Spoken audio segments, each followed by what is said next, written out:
Hello, friends, and welcome to Rise Up in Real Estate, where we are on a quest. We are looking for the extra in the ordinary. And I'm Tad Fulford, and I will be your host on this journey where we will take an honest look at what makes ordinary people extraordinary. Exactly how can we be extra in our personal and our professional lives? In this season of the Rise Up in Real Estate adventure, there will be a monthly rhythm, meaning each month we will have 4 unique episodes. In one episode, we'll tackle a pressing current real estate industry thought. In another, we will chat with a local difference maker in the real estate space. For our 3rd episode, we will host a respected national thought leader. And finally, we will have a 4th bonus and surprise episode. And in each episode, we will be digging into not only what those people think, but who those people are. Along the way, it's my hope that you'll laugh some, you'll be challenged some, you will get inspired some, and if we are lucky, maybe even figure out a way or two you can rise up in your own life and be the best human that you can be. So the challenge is, let's all rise up.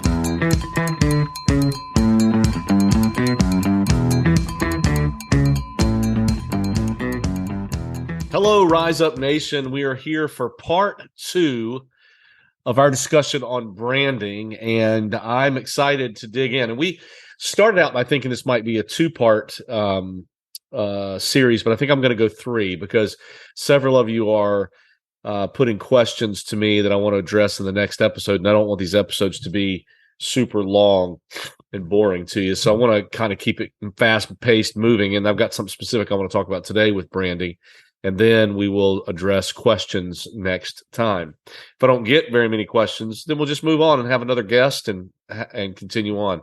That's what we do for Rise Up Nation. But I want to remind you what we talked about last week. So last week we did a little bit of just introductory digging. Like I actually was just asking you to be honest. Just be honest with yourself, be honest with us, and admit that brand does make a difference in some of your purchasing, whether it's where you choose to go to hotels, whether it's where you buy food, whether it's the clothes that you wear, the car that you drive, the restaurants that you partake, all those things. Excuse me a little, I should say, lost my voice in Vegas and I'm getting it back, but now I've got a little bit of allergies. So excuse me sniffing and coughing a little bit on here. You shouldn't catch it through the computer. Well, we had just an open discussion. I wanted you to consider where you stand. And I asked you to think about it over the past week about what is it about brand that matters to you? And does it even matter? Are you just a brand agnostic? Like when you make purchases, you genuinely go with what's the best deal or opportunity at that moment, regardless of what your experience has been in the past.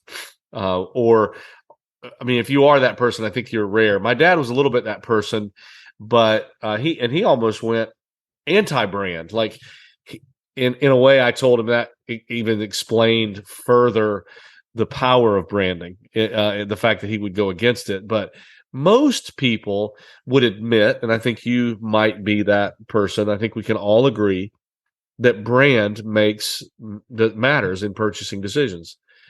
For all the reasons, right? And that's what I want to dig into a little bit today. I want to open your mind and consider what is it about brand that makes a difference? Why does it kind of drive our decisions? I think some of these things we've thought of, some of the things maybe we haven't, but I wanted you to put your mind around it, not just be I'm going to buy a Tesla or I'm going to buy a GMC or I'm going to go to Hyatt, I'm going to go to Marriott. I want you to understand psychologically what's going on behind you. So I've got like 9 or 10 things I want to share with you that reasons that brand matters. First off, number 1, brand helps you with differentiation. That's a big word. Strong brand helps businesses stand out from its competitors by highlighting a unique value prop or a setting apart in the mind of consumers. It makes you stand out. Like Nike does this, McDonald's does this, big brands Adidas does this, Marriott does this. When you see their logo, it makes them stand apart. Whether it's high quality, low quality, mid quality. Like if I say the word Macy's, probably a logo pops in your mind. If I say the word Target, if I say the word Walmart, we have three hugely successful brands, all with a differentiating mark. But when I say it, you think, like when I say Target, you might think Family Value. When I think Walmart, you're thinking best value. Macy's, high quality values. But brand differentiates a product from another product. Same with Tesla versus Hyundai. When I say those words, it makes you think of something. Number two, not only is it differentiating, it is also helps you recognize. Recognizable and a memorable brand helps consumers easily identify a business and its products in a crowded market. So furthermore, from making it stand out, it makes it recognizable. When I say McDonald's, you immediately smell the fries, whether you like McDonald's or not. When I say Tesla, you immediately think of the large screen and self-driving. It just makes it recognizable. Third thing brand will do is it breeds trust. Trust. A well-established brand can provide consumers with a sense of trust and confidence in their purchase, leading to increased consumer loyalty and retention. This is what we talked about the other day. It's you go with what you know. So if you see a brand and you're comfortable with that brand, like we all have a favorite hamburger, we all have a favorite hotel, car, and I don't want to beat a dead horse, but we all have our favorites, and it has to do with trust. You don't want to take a chance in the product that you purchase being different or less quality. Like most people are going to gravitate towards what they know, but it's because you want security in that. You got too many other unknowns in life. Let's stick with what we know. Now, again, I should say you might be the guy or gal that is exactly opposed to that. Like you don't want consistency. You want risk and chance and adventure, ambition, all those things. You seek that kind of thing. It has been proven that most people don't do that with their consumer choices. Most people do that with activities, maybe, but you might be the person that does it with consumer choices. And if you do, then this conversation probably doesn't apply to you. But the majority of people will follow these perceptions. Number 4, perception of quality. And I think this is interesting the way that is phrased, that a strong brand can create a perception of quality, which can lead to increased consumer satisfaction and advocacy. Perceived. Like, did you hear that? Like, it's like not even the product hasn't even, just because of the reputation, the product is perceived to be good. Like, I bet if your favorite this happened with Chick-fil-A recently, and I'm not here to make a statement about whether I believe or don't believe in Chick-fil-A or Walmart or Disney or on and on, but Chick-fil-A had a chicken sandwich, right? It's known for the chicken sandwich. Very good, very popular chicken sandwich. They came out with this crazy no meat sandwich, a cauliflower sandwich, like chicken cauliflower that tastes like chicken. Now, if I produced that, no one would eat it. But because Chick-fil-A produced it, it had a perception of quality. And believe it or not, even in a Charleston market, which is close to us in our coastal South Carolina region, it is going pretty well. I saw it on the Today Show, and they said that it tasted exactly like the original sandwich. Perception of quality. Now, I don't know if over time that perception of quality will fade and it won't end up being as good, but when somebody that you believe in does something, you have friends like this, when they say, hey, I believe I'm going to go try so-and-so because I just do, you follow that. And that's the same with brand. You have an emotional connection. Number 5, an emotional connection with a brand. Normally, the shoes that you wear, the clothes that you wear, the places that you go, you make connections. You have a powerful brand can create an emotional connection with its customers, leading to increased loyalty, advocacy, and even a sense of community.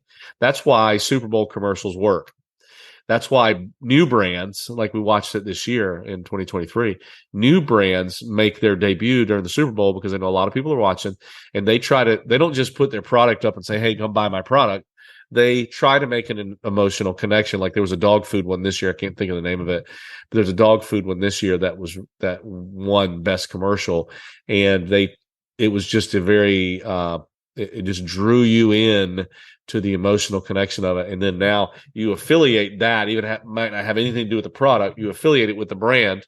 You like the brand. Budweiser has done it for years with the Clydesdales and the Christmas and the music and the beauty of the snow and all of that. There's an emotional connection when you are with a large brand. Number 6, brand is consistent. I said Chick-fil-A. I said McDonald's. I said Marriott. I mean, if you go to Marriott and have a bad experience, you're thinking, this must not be a Marriott. If you have a bad chicken sandwich at Chick-fil-A, you're thinking it's an outlier. If the fries are not good or crispy at McDonald's, you're thinking it's just an exception to the rule because of the brand makes you think consistent. Consistent brand message across all touch points helps to reinforce the brand identity and builds trust. Brand can lead to a competitive advantage. Number 7, there can be an advantage. A strong brand can provide a competitive advantage in a crowded market. You've heard that word crowded a couple of times already. A crowded market, making it easier for a business to acquire new customers. When there's someone looking at a landscape, a consumer, and it's crowded, like there's a lot of choices, and you have 5 hamburger choices, your brand, 4 of them are mom and pop, and 1 is brand. Most of you will choose brand. Some of you will say, I'm going to choose mom and pop because I want that experience and I support small business, blah, blah, blah. But what kind of shirt are you wearing? What kind of shoes are you wearing right now? So let's be honest. Competitive advantage. Sometimes brand number 8 can give you a price premium. Because you are with a brand, and it's not the case in all examples, but you might pay more. I mean, I can just say Tesla again, or I can say a lot of different things. I mean, I bought things because of brand that I spent more than I should have because it had the logo on it or it was branded.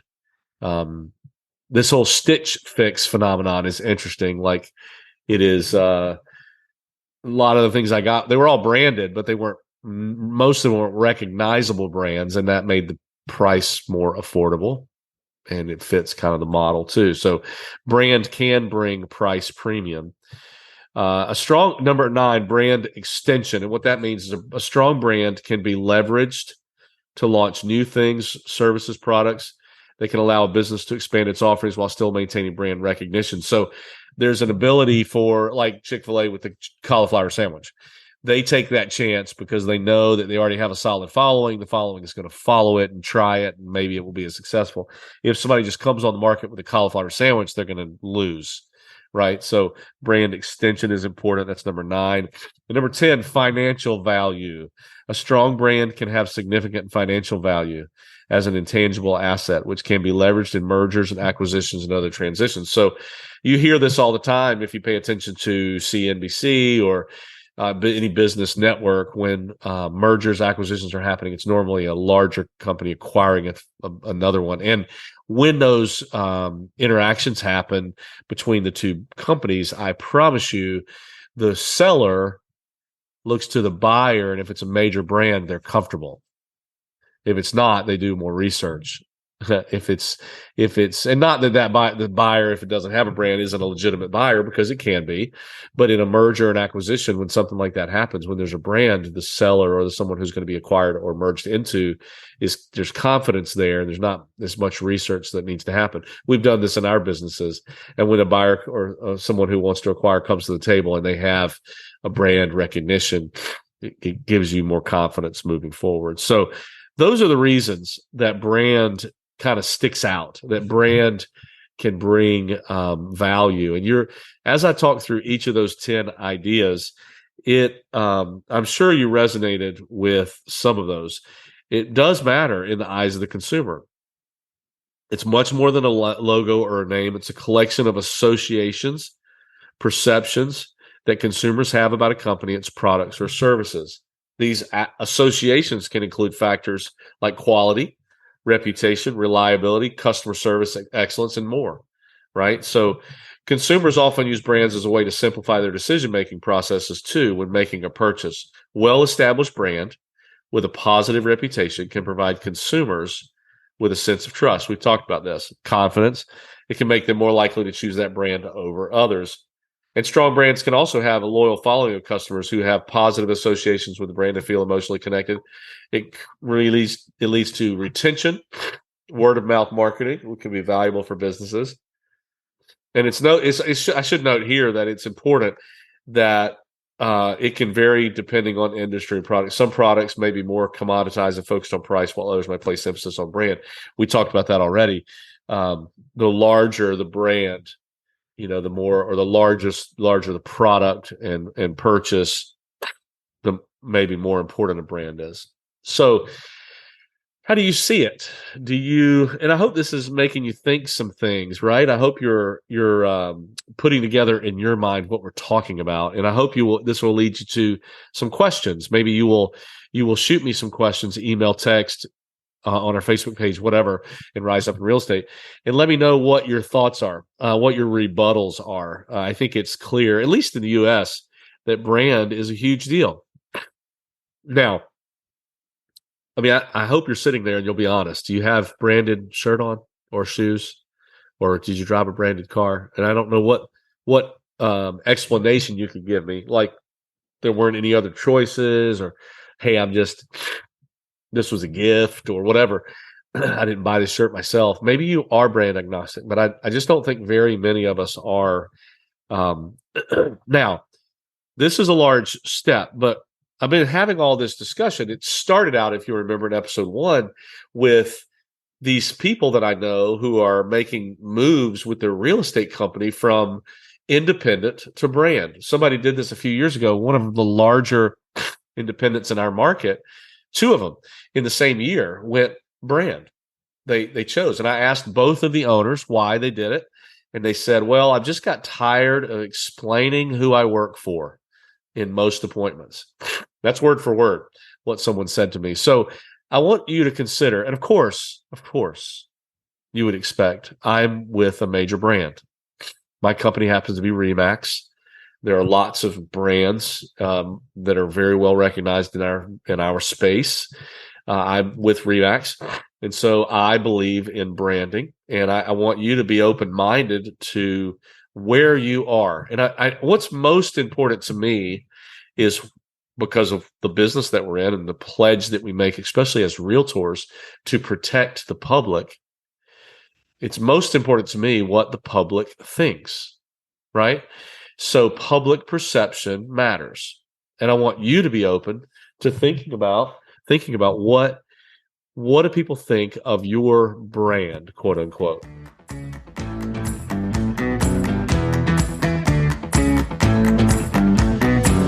If you live or own property along the coast of South Carolina, you probably need insurance. We Insure Advocates is a locally owned independent agency with industry-leading service support. Our team of customer-centric agents can explain your coverage options and help you craft an insurance program that fits your needs and budget. Data-driven for better value, people-led for better service. That's the difference of we. For all of your property insurance needs, please find us at weinsureadvocates.com or call us at 843-491-6990. I should also talk about personal branding. I think, as a side note, I think personal branding is interesting. I expect it because especially in real estate, we're all entrepreneurs, or most of us. I hope you are, because you probably won't make it if you're not, unless you're on a team just converting leads. You don't have to be very entrepreneurial for that. But if you're trying to run your own business, that's an entrepreneurial quest that you're on. Now, I see all the time, and I can understand it. People it's fun to put a color and a swash and a picture of a house or a pin, like I'm located here, and get these signature companies to do a fancy signature of your name. Hey, I was guilty of it. I almost left a major brand several years ago and started my own called, I won't tell you what it was called because I might still do it one day. I'm just kidding. Called Elite Real Estate Services. And I spent forever trying to this was years ago, way before I knew any of you that are listening to this. This was almost 20 years ago. I spent hours picking colors, picking font, picking slogans, colors, shapes of cards, all of that. And that is fun. Like, let's be honest, that's entrepreneurial. But I try to be honest with myself. Like, compared to the largest brands, Remax, and if I can name them all, how lucky would you have to be for your brand to be recognizable, like Remax is in 110 countries, 113 countries? How lucky would you have to be in your lifetime for your brand that you create to be recognizable in, let's even say, 5 countries, not more or less 110 countries? It might be pretty. It might be cool. It might be. I mean, there's 2 pretty big independents here that have the exact same logo, like, because they chose some clip art that matched their name, and now that's their brand. Is there anything wrong with that? There's not.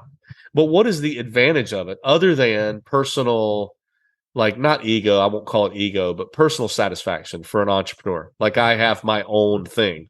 I've created my own thing. And I mean, let's be honest. I'm guessing that when Dave and Gail Lineker, and I can only speak from, I've been in 2 major brands, but I can only speak to this one about this. When they created Remax, maybe they were thinking to themselves, maybe they were doing the same thing. Maybe they just got lucky, and 50 years later, it's in 110 countries. But they picked colors, they picked logo, they picked name that meant something. And then before you knew it, they franchised it. Maybe that's your ultimate goal, is to franchise your idea and go sell it in other areas. And, you can. I mean, it happens. There's a lot of them out there. But is that a space you're getting into? I think most people just create their logo because they want it to be cool. They want it to be catchy. They want to have a slogan. And here's the cool thing. Here's the interesting thing is, in localized database recognition, you're getting the mileage for it. Like, I'm sure your database now recognizes your logo. Maybe you've got it on a billboard in your town, and maybe it is recognizable by the cars that drive by there, and they go, "Oh, that's so and so's logo." But in most cases, I'm not sure. Most cases, it's probably just for a letterhead. You tell me. I mean, I don't know. You did this to differentiate yourself. And there's even people in major brands, my company included, and I love it. They've created their own stamp inside of the major brand to differentiate themselves, I'm assuming, from other agents in that brand. And I love that. I think that makes complete sense. But if you're out there standing alone, and maybe that's just who you are a pioneer. You are going to stand on your own because it saves money. It's more convenient. You have full decision-making power, whatever it is. You are that person. And I'm excited for you that you're doing it. But personal brand is a curious thing for me. And I think if you've done that, like I just explained to you inside our brand with the Remax logo and balloon, it's very recognizable. Some of our team leaders and some of our agents have created their own signature inside that. I think that makes sense because you're trying to differentiate yourself between 140,000 agents out there underneath an umbrella that really is recognizable. But when you are one of a million agents and you just decide, I'm going to put the pin and I'm going to do a cool little name and I'm going to go that way, why are you doing it? What is, I don't know how to say this other than to say it. What is your impact and influence sphere look like, really, outside of your database? And here's the interesting thing, like, who recognizes it? I think that's where we got to go next is, I think if you look at what brand means, all those 10 things I shared a few minutes ago, when you talk about real estate, number 1 is recognition. So your brand might be recognized. It's certainly recognized in your home because you created it, right? It's probably recognized by the people that are part of your brand because they're part of your brand. They're probably recognized by their consumers. But I want to ask you, how many times did you have to explain your brand to people? How many times did you have to have a conversation with, this is how this started? And it might be an amazing story. It probably is, like an entrepreneurial story. And that's exactly how Remax started. But it didn't end up that way. Now it's major. Now it's recognized like Nike and McDonald's. But explain to maybe it's, so you go to your house, you go to your group of people that have bought into it, you go to their customers and clients. But I want to ask you something, like, let's be honest. Is your brand, if your brand were on a billboard in another state, more than one state away? Like, I think North and South Carolina are pretty, similar. But like, if I took your billboard, I put your logo on a billboard in New Jersey, would anybody recognize it? Florida,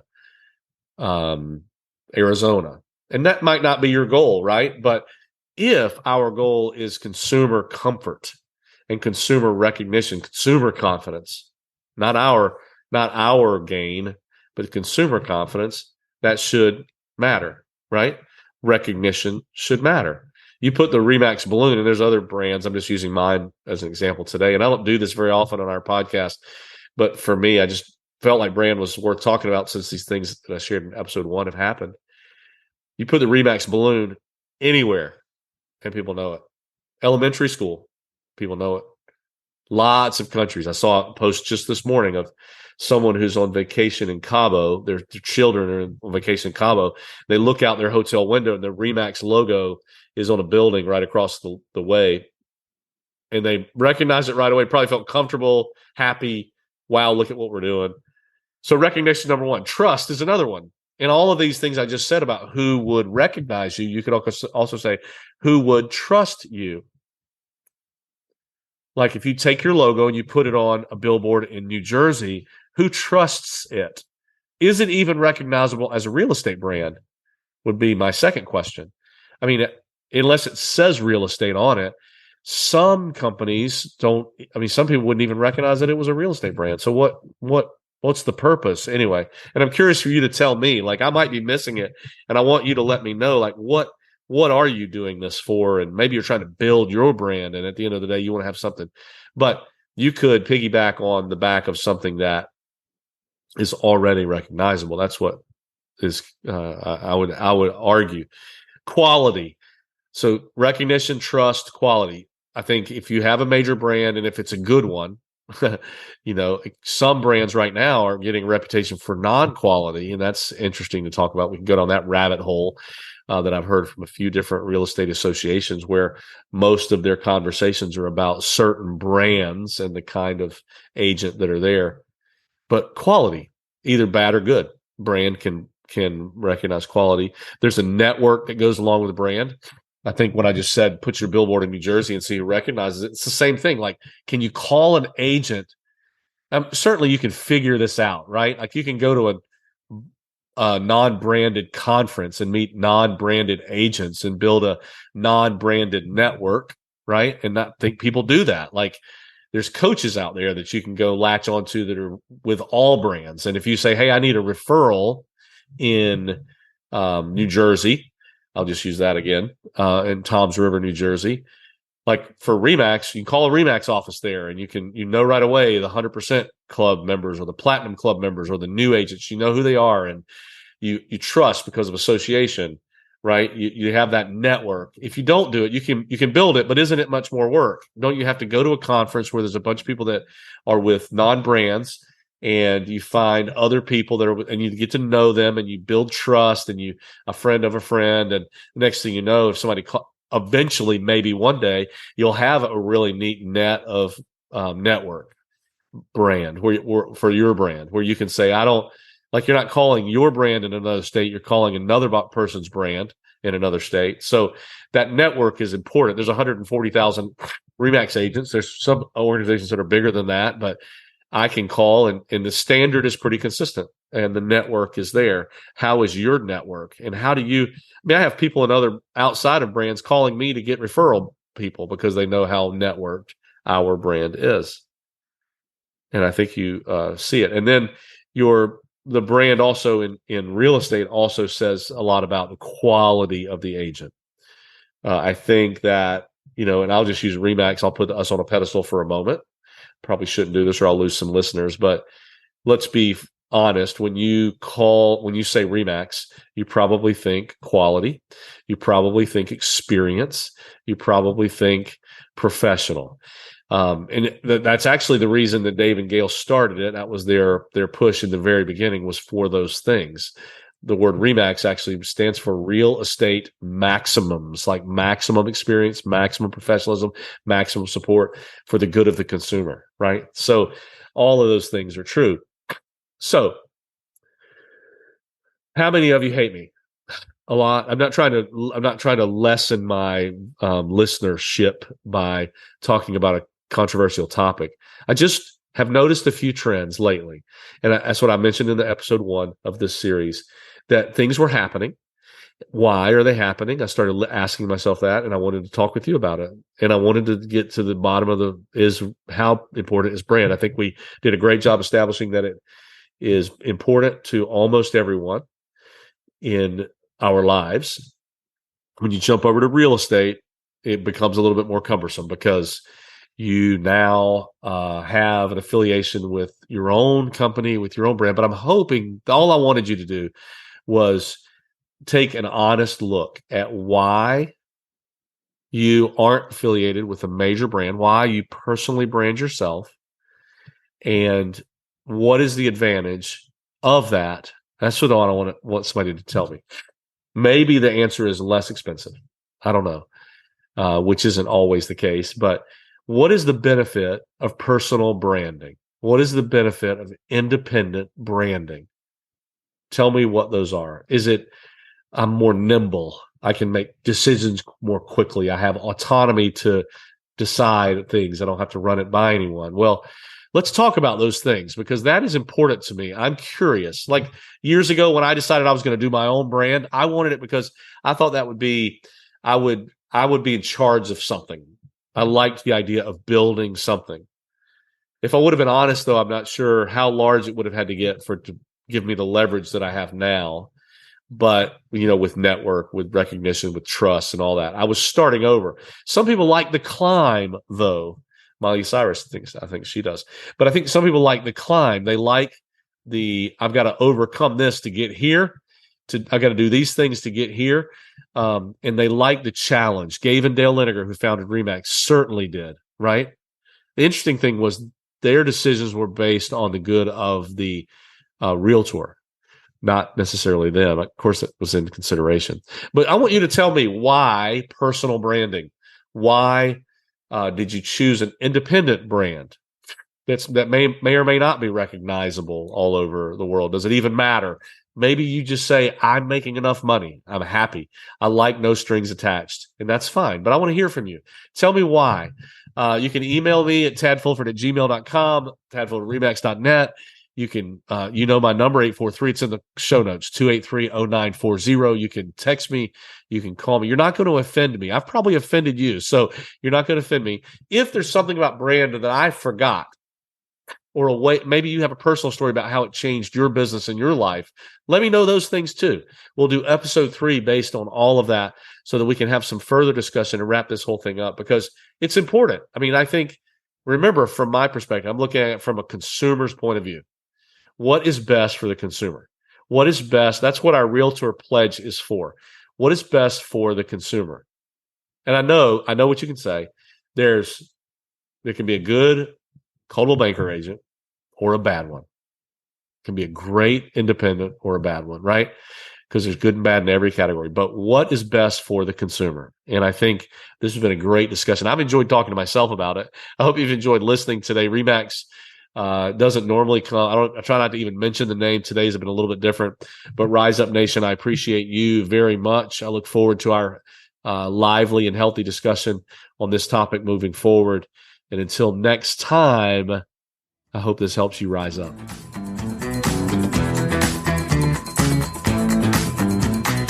Well, hey, that's a wrap, folks. Thank you so much for listening to Rise Up in Real Estate. If you liked hanging out with us today, please find us on Facebook, Instagram, and YouTube at Rise Up in Real Estate. Also, follow us right now on your favorite podcast host to hear more episodes. We really appreciate you spending some of your time with us. And until next time, let's do each other a favor and all help each other rise up. Bye.